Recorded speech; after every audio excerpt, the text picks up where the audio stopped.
Assalamualaikum warahmatullahi wabarakatuh. Jumpa lagi dengan Lisa di konten yang ceria.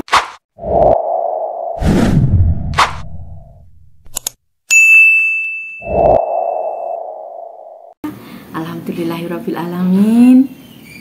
Kita diberikan kesehatan luar biasa sehingga bisa bertemu lagi di channel YouTube saya. Nah, hari ini saya mau menginfokan kepada semua saudaraku online maupun offline yang menonton ini. Kalau nggak menonton kan nggak tahu. Hati-hati dengan penipuan. Tempo hari saya nonton videonya Mbak Lala ya, penipuan pembelian pembelian tapi uangnya ngomongnya lebih, transfer lebih, padahal dia belum transfer ya. Otomatis ada kerugian di pihak Mbak Lala, kasihan ya. Semoga rezekinya semakin lancar. Saya lihat kemarin ternyata ada lagi cara menipu yang seperti ini. Ini A menjual mobil atau motor atau barang, di share di Facebook, kan ada nomor HP-nya, dihubungi sama pembeli B, oke, harga ditawar, oke, deal. Terus nanti B ini ngomong, nanti kalau ada C saya suruh ke sana nonton barang, melihat barang-barangnya, cek fisik, gak usah ngomong harganya, yang penting saya yang bayar. Itu pihak B ngomong seperti itu. B ini penipu ini. Terus C ini juga penipu atau orang juga nggak tahu. Jadi ini ada dua kemungkinan ya. Terus ada C datang melihat fisiknya. C datang melihat fisik, oke, sudah cocok katanya. Terus dia balik lagi pulang, katanya mentransfer ya. Mentransfer, dia mau ambil mobilnya, lain hari mau ambil mobilnya atau barangnya. Setelah mau ambil itu dia minta penjual kan minta buktinya, mana bukti transfer, ditunjukkan bukti transfer, tapi kan pihak penjual nggak menerima uangnya. Katanya si C tadi sudah transfer ke B. Katanya ini ngomong ke penjualnya, ke A, tapi nggak tahu itu transfer beneran apa enggak juga nggak tahu. Tapi A itu tidak menerima uang, tapi C ini memaksa mengambil barangnya, mobilnya mau diambil. Ya jelas nggak boleh lah sama A. Dia ngeyel, pokoknya beradu mulut. Dia minta ini, ya otomatis nggak boleh lah. BPKB sama STNK ini dipegang kuat-kuat sama si A, gak dilepas. Alhamdulillah A ini orangnya masih tanggap, masih pinter, masih bisa mikir realistis. Dia masih bisa mikir, ini aku belum terima uang, cash maupun transfer, ya dipegang ini kuat-kuat. Badan mobil itu sudah dicoba muter, tapi si A ini pandai, dibuntuti di belakangnya naik motor.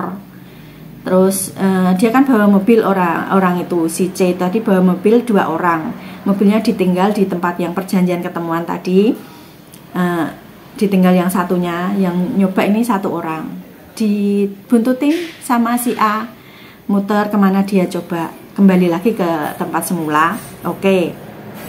Terus STN sama BPKB mau diambil, langsung disaut sama si A karena adu mulut.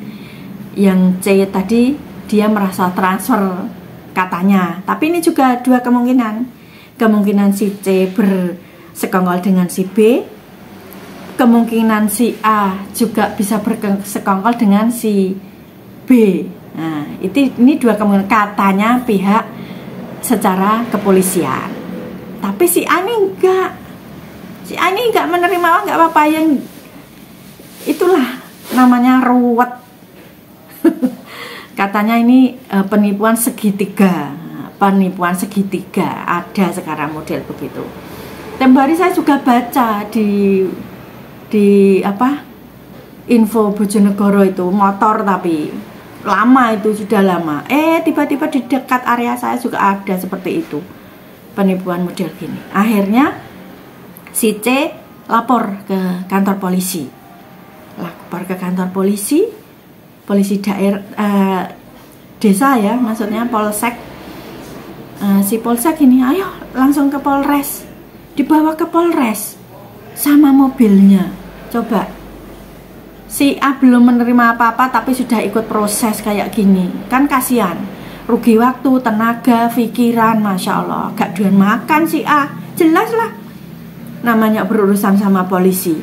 Benar salah kan mesti gak doyan makan, gitu ya? Ya tak pemirsa, masya Allah. Akhirnya di Bojonegoro, untung ada kenalan polisi yang perwira, saudara. Gimana ini nih? Ini urusan biasa ini, kembali aja ke Polres, ke Polsek gitu, ke desa. Gak perlu ke Polres, ini urusan kecil ini, penipuan biasa ini gitu. Akhirnya dibawa ke Polsek lagi urusannya.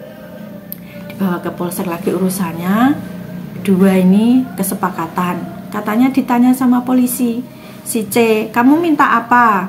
Saya mintanya ya separuh-separuh, mengembalikan uangnya. Si A ya otomatis nggak mau menerima uang, enak saja. Buktinya juga nggak ada transferan yang diberikan oleh si A ini, nanti transfer lewat sini, nggak ada transferannya.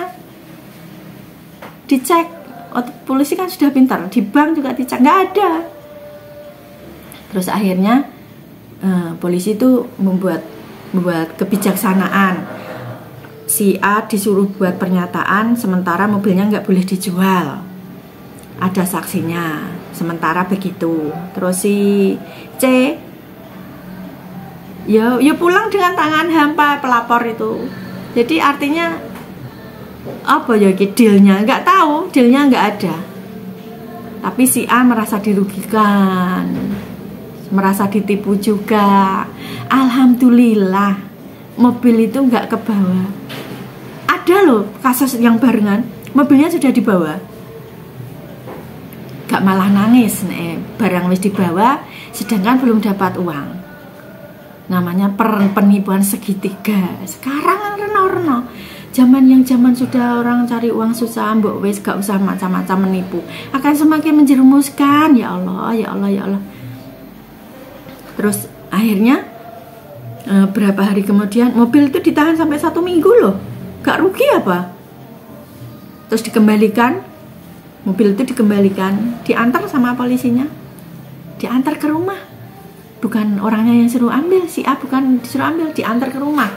Setelah diantar ke rumah itu polisi ngomong, suratnya masih di kantor. Kenapa nggak sama suratnya sekalian? Pak, kan masih mengganjal kan? Nah, kemarin saya dapat cerita itu gini.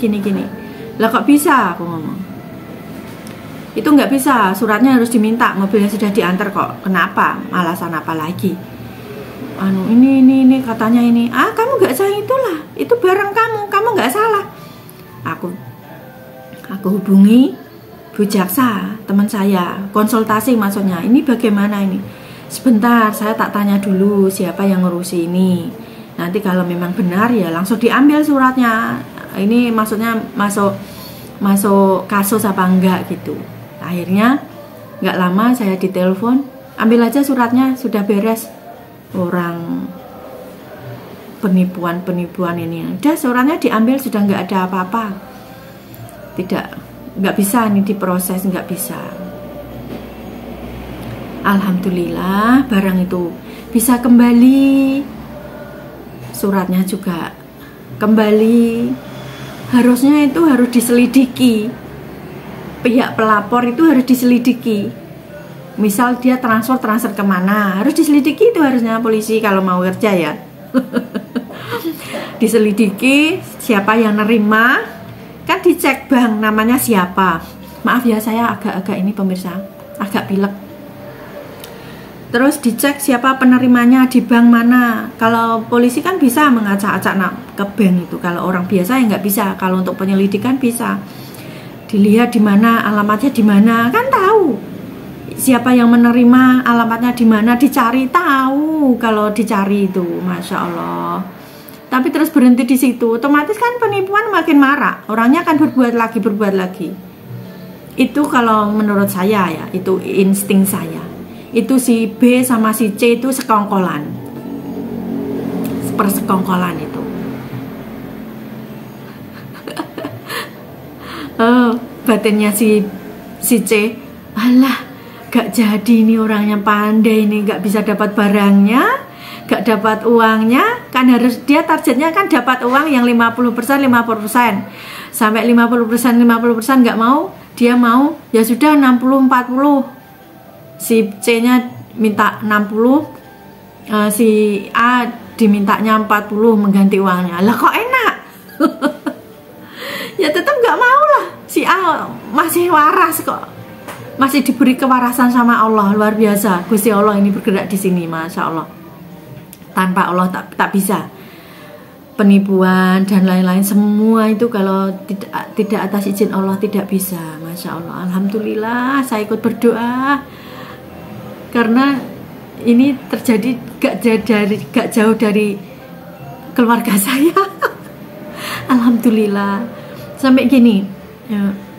Karena A ini dikiranya penipu, pihak polisi kan begitu ya menilainya, bisa juga kerjasama dengan si B. Kenapa saya nipu Pak? Saya ini jualan, kembalian uang lebih aja loh saya kembalikan. Buat apa? Nanti saya buat anak-anak saya, keluarga saya nggak jadi apa-apa, darahnya darah haram nanti. Itu kan sudah diajarin sama di keluarga saya itu nggak ada barang halal semua pokoknya, insya Allah nggak mau barang haram, berusaha menjauhi yang haram. Masih juga ada, ini pelajaran buat kita semua. Kalau jual beli jangan langsung percaya sudah transfer terus langsung dikasih barangnya. Harus dicek mutasi kalau ada e-banking. Makanya e-banking itu perlu. Jangan takut pakai e-banking nanti ketipu, enggak. Asalkan kita kekeh, jangan kasih PIN, jangan kasih informasi tentang banking. Terus kita kalau nggak punya e-banking, cek di ATM, mutasi kan ada. Mutasi tanggal sekian ada. Kalau nggak bisa di ATM, di banknya. Tapi penipu ini biasanya pinter, dia nipunya di hari Jumat sore, karena Sabtu orang kalau mau ngecek Sabtu tutup, Jumat sore kan sudah tutup ya kantornya, terus Sabtu tutup, Minggu tutup, otomatis dia aman kata dia. Tapi alhamdulillah semoga kita semuanya diberikan keselamatan, tidak mudah tertipu, tidak mudah mentransfer, mesti semua pernah mengalami karena belum pengalaman. Dengan pengalaman ini semoga kita kita sudah tahu dan tidak tertipu. Begitu ya pemirsa ya. Ini pengalaman. Jadi kalau mau jualan apapun, sekecil apapun, kalau sudah masuk online, itu nomornya kan diketahui orang banyak. Lah jualan nggak diketahui terus gimana?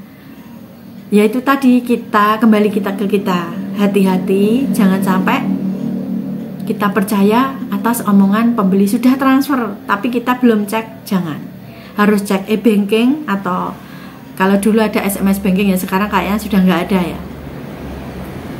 Pokoknya ada notifikasi dari bank itu kalau bisa diaktifkan. Jadi kita mudah untuk mengecek uang keluar masuk gitu ya. Insya Allah kebenaran itu dari Allah semua, sempurna dari Allah, kesalahan hanya kita, orang tak jauh dari salah.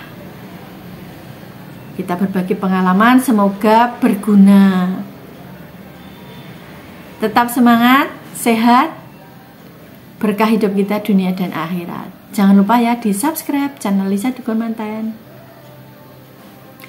ditonton. Terima kasih para subscriber dan terima kasih yang sudah setia menonton. Assalamualaikum warahmatullahi wabarakatuh. Semoga kita selamat dunia akhirat.